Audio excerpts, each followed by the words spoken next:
Ულენასთან გვაქვს საქმე, როცა ამ სამ სენატორზე საუბრობთ, რამდენად რას ნიშნავს შეფერხება ამერიკის სენატში? გიორგი. პირველ რიგში მოგესალმებით, მადლობა მოწვევისთვის. ხო, ეს სამი სენატორის გვარი იქიდან ის მესამე ოკლაჰომას სენატორი მაინდა-მაინც ესე საგარეო ურთიერთობებში ცნობილი არ არის. რაც შეეხება მაიკლის და რენდ პოლს, ეს შეიძლება იმ ხაზის გაგრძელება იყოს, გვახსოვს ჩვენ ხო წარმომადგენელთა პალატაშიც რაღაცა ჯგუფმა რესპუბლიკელების ხმა არ მისცა მეგობარ აქ და ეს არ იყო იმიტომ რომ ხა საქართველოს მთავრობისადმი მაინდა-მაინც სიმპათია ჰქონდათ, ეს იყო რომ აი ეს ნონ-ინტერვენციონიზმი დავარქვათ ამას, დავარქვათ და უფრო აი ეს მაიკლიც და რენდ პოლიც ხო ორივე, რენდ პოლი გამოკვეთილად, მაგრამ მაიკლიც ორივე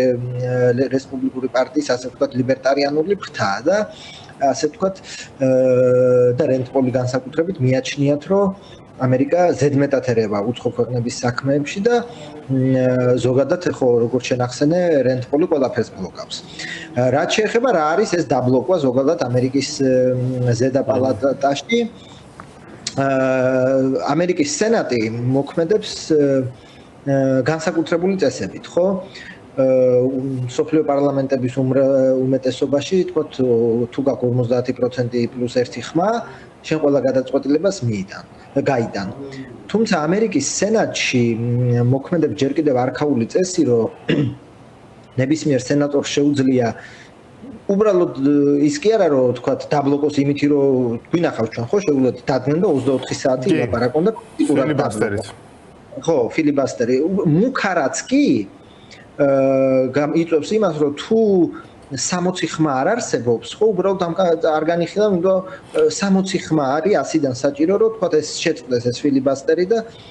შეწყდეს ეს თქვათ ეს პროცედურული ობსტრუქცია. ეს როცა უკვე ღია პროცედურულ ობსტრუქციაზე გვაქვს საქმე.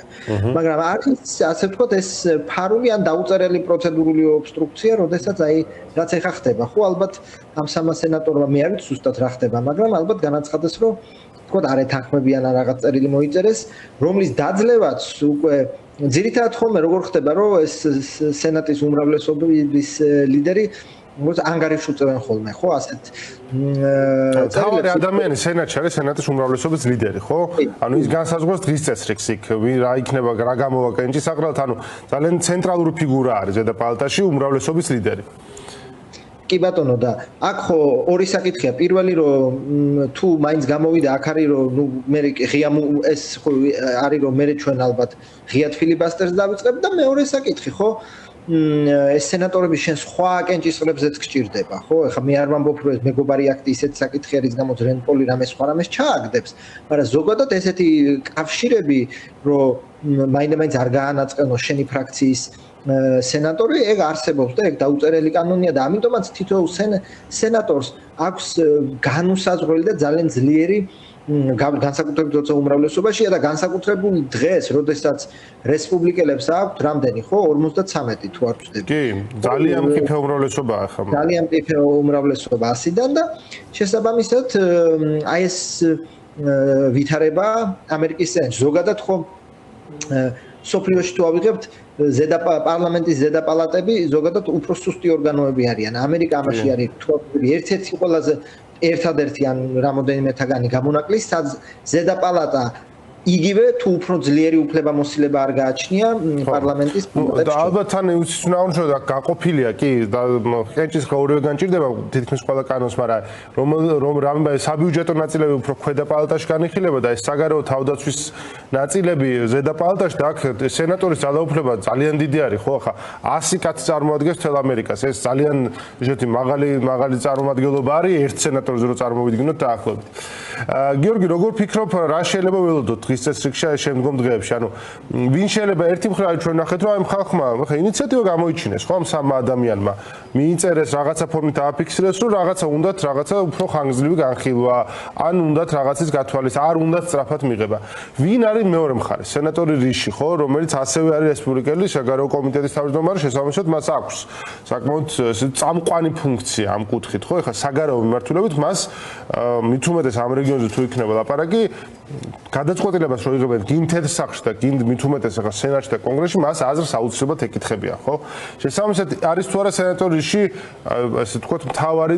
ლოკომოტივი შეიძლება მეგობარი აქტისა ახლა კი ბატონო, სენატორი რიში, სენატორი შახინი და ზოგადად ხო არაერთხელ მithwams რომ აი ეს სამი სენატორს თუ არ ჩავთვლით საქართველოს თავრობის წინააღმდეგ ასე ვთქვათ ეს კონსენსუსია ხო ამერიკის პოლიტიკურ ისტაბლიშმენტში და მათ შორის სენატში ხო არც ერთი სენატორი ჯერ არ მოიძებნება რომელიც თქვა საქართველოს თავრობას ან ქართულ ოცნებას სიტყვას შეაწევს საქართველოს არ არის კუბა არ არის ისრაელი რომ პოლიტიკურ ელიტაში იყოს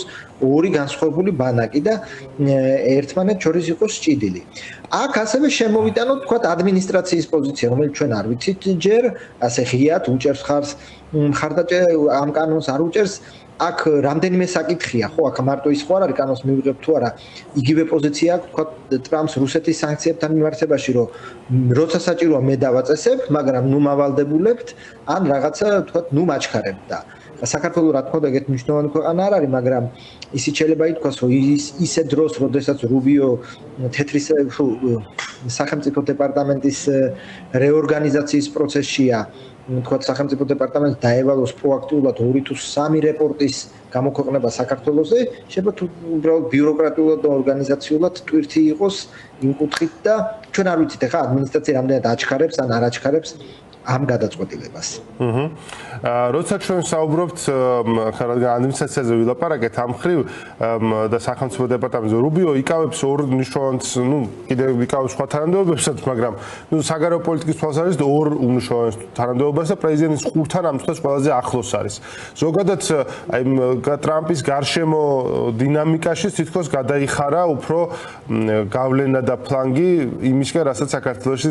მმართველი რეჟიმი deep state-ს ეძახის, ხო? ანუ იმ ხალხისკენ, ვინც ამერიკის როლს ასე ხედავს და არ ხედავს ასე ჩაკეტილს და იზოლაციონისტურს. მათ შორის რუსეთთან დაკავშირებითაც ბევრად უფრო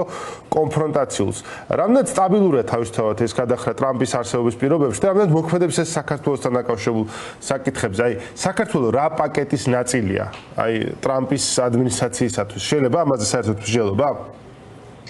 ну ეს გადახრა რამდენად სტაბილურია რა თქმა უნდა ტრამპის პირობებში ნებისმიერ სტაბილურობაზე ლაპარაკი ცოტა ზედმეტია თუმცა რა ხდება ალბათ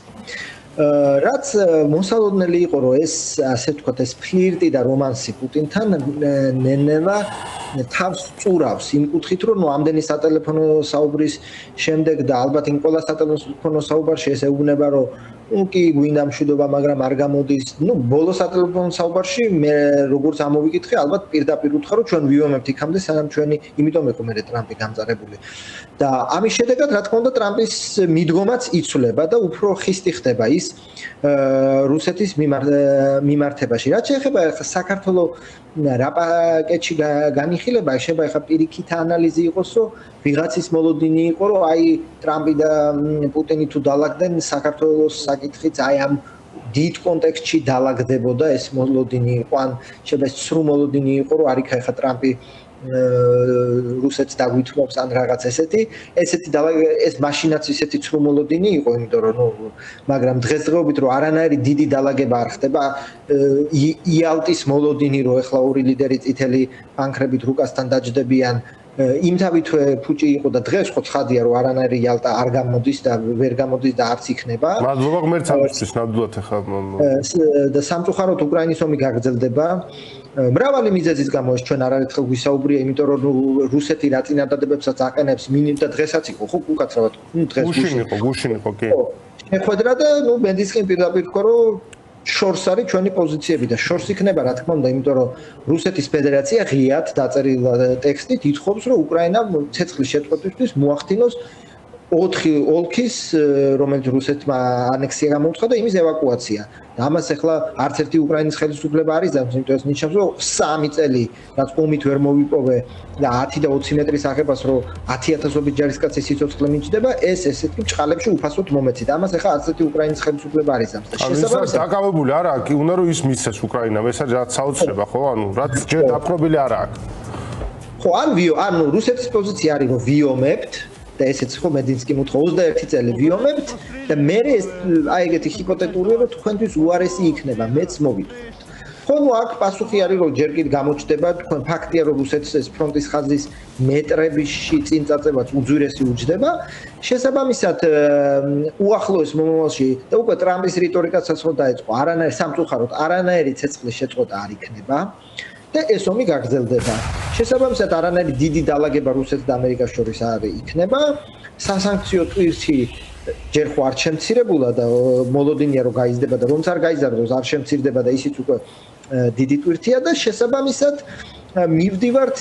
სხვათა შორის პოლიტიკის კანონმდებლობამდე იმ კუთხით რომ რაც არ უნდა ვილაპარაკოთ რომ ერთი პარტია მეორე პარტია სტრატეგიული მოცემულობები არ იცვლება რეალურად რო შევხედოთ რა განსხვავებაა ახლა ბაიდენს და ტრამპს შორის რიტორიკა თუ იქით გადავდოთ და სტამბოლის ორი რაუნდი კი ბატონო დონალდ ტრამპის დამსახურება სხვა რა შეიცვალა ხო რაღაცა იერარქს ისევ აწვდიან სასანქციო ტვირთი შენარჩუნებულია ომი გრძელდება რეალურად ტრამპის ლაპარაკისა რომ აი ბაიდენი მილიტარისტი რაღაცა დიდად არაფერი არ შეიცვალა პირიქით შეიძლება დონალდ ტრამპმა მეტი შეზღუდვა მოუხსნას უკრაინას ახლა იქ სარაკეტო დარტყმებზე და ბაიდენი პირიქით ბაიდენის ადმინისტრაცია იქ სანტიმეტრებს და კილომეტრებს უთვლიდა სად შეიძლება დასრულდეს. ბევრად უფრო მოზომილი შეიძლება ამ მხრივ ბაიდენის ადმინისტრაცია ყოფილიყო ნამდვილად.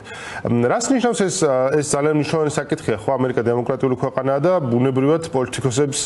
ასახავენ საკუთარი ამორჩევლის განწყობებს ხო? როცა ჩვენ ვლაპარაკობთ ტრამპზე, ვლაპარაკობთ ერთია ფიგურაზე და მეორეა ვლაპარაკობთ იმ ელექტორალურ კოალიციაზე, რაც მან შეკრა. რის მეშვეობითაც მან პოლიტიკური სასწაულები მოახდინა ამერიკაში ხო მათ შორის დაბრუნდა თეთრ სახში და აი როცა ვლაპარაკობთ ამ მაგას კოალიციაზე ხო რას ნიშნავს აი ტრამპის აი ესეთი მილიტარიზმი უკრაინასთან დაკავშირებით ხო ახალი მილიტარიზმი რასაც ვხედავთ როგორ აღიქმება ეს აი ამ კოალიციაში და რამდენად შეუძლია ტრამპს რომ სხვა საკითხებით გადაფაროს ეს კი ბატონო, პირველი ზოგადი საკითხი რომ ეს ამერიკის შიდა პოლიტიკაში ისრაელის მიღმა ზოგადად, ხო ხა უკრაინის ომმა შემოიდა. საგარეო პოლიტიკა ამერიკის ამორჩეველს ნაკლებად აინტერესებს. ისრაელი არის გამონაკლისი, ამის მიზეზი მრავალია, მათ შორის ის რომ ისრაელი ბიბლიაშია ნახსენები და ევანგელისტებს ეს ძალიან მნიშვნელოვნად მიაჩნიათ. მაგის მიღმა ზოგადად საგარეო პოლიტიკა ელიტას აინტერესებს კი ბატონო, ქვეყნის შიგნით ხა იქ ფლორიდაში კი ბატონო ყუба, მაგრამ იმის მიღმა ზოგადად არ აინტერესებს. ნუ უკრაინის ომმა რა თქმა უნდა ეს საკითხი შემოიტანა. ტრამპმა არჩევნები მოიგო იმ დაპირებაზე რომ უკრაინის ომს დაასრულებდა. უკრაინის ომი არ სრულდება. რაც შეეხება მის ამორჩეველს, რა თქმა უნდა, მისი ამორჩეველი მაინდა-მაინც შეიძლება არ არის ამ ომის მხარდაჭერიან, თუმცა მანამ სანამ თქვა ამერიკა პირდაპირ არ ჩაერთვება, რა პრობლემაც იდგა, ხო? აი ირანის დაბომბვის დროს გამოჩნდა, ხო, პირდაპირ ეს თქვა ულტრამაგა ფლანგი, ულტრამემარჯვენე ფლანგი, ეს ტაკერი და სხვები რომ ამბობდნენ, რომ ჩვენ არ უნდა ჩავერთოთ და იყო საფრთხე და თქვათ ის ფლანგით თქვათ პროტესტი გამოთქვა. სანამ დადგება საფრთხე ან საშიშროება რომ თქვათ პირდაპირ სამხედრო მონაწილეობა ამერიკის შეერთებული შტატების მანამდე ტრამპს არ გაუჭირდება ამ ომის ხარდაჭერის გაყიდვა და რაც შეეხება სხვა საკითხებს სწორედ აღნიშნე, ხა ამერიკის შიდა პოლიტიკა გადატვირთულია, ვინც ადევნებს თვალყურს ეპშტეინის ფაილებით, ეხლა ეს რუსეთის გამოძიებაც შემოვიდა დღის წესრიგში და საერთოდ არ გაუჭირდებათ, ასე ვთქვათ, თუ სურვილი იქნა და პოლიტიკური ნება, რომ ეს უკრაინის ხარდაჭერის საკითხი გაიყიდოს ამერიკელ ამორჩეველში. გიორგი, უნდა ვიკითხო ბოლოს აუცილებლად ეპშტეინის ფაილები versus რუსეთის გამოძიება. რაღაცნაირად ეს რუსეთის გამოძიება პასუხი იყო ეპშტეინის ფაილებზე, რაღაცნაირად გადაფარვის მცდელობა მათ შორის. აი რაღაცნაირად თითქოს მედია ყურადღების მოპოვებისთვის ბრძოლა მიდის ამ პოლიტიკურ საქმეებს შორის, სიცხის სამართლის საქმეებს შორის, ხო სინამდვილეში. პოლიტიკური არ არის. შეიძლება ასეც ითქვას, შეიძლება ეს დამოუკიდებლადაც მოხდა. რეალურად ეს ეპშტეინის ფაილებიც ხო მან ბევრი პასუხია, პირველი პასუხი რომ თუ ამხელა შეთქმულება ვისჯერა რომ იქ რამეს დატოვებდნენ იმ ფაილებში ისეთ რაც თქვათ მაინკრიმინირებელია, მაგრამ ნუ ფაქტია რომ ეს საკითხი, იმიტომ რომ წლების მანძილზე ეს ულტრამემარჯვენე სფეროში შეთქმულების თეორიებში თვითონ ტრამპის გარემოცვაც ყვებავდა ამ საკითხზე, ხო, თავკუთარ ამორჩეველს, რომ აი მალავენ და იქ რაღაცა საშინელებები ხდებოდა და დღეს ამბობენ რომ არ გამოვაქვეყნებთ. ნუ დღეს უკვე პირიქითაა, დღეს უკვე თქვათ ეს დემოკრატიული და ლიბერალური მედია ამბობს რომ ტრამპის სახელია ნახსენები და ამიტომ ვერ ბედავენ გამოქვეყნებას და ამის პარალელურად შემოდის ეს რუსეთის გამოძიების საკითხი რომ დამაბრალეს და აი ღალატი არის ეს რა თქმა უნდა ალბათ ორი კურდღელის ერთად მოკლა ერთის რა თქმა უნდა მედია დღის წესრიგის გადაფარვა, იმიტომ რომ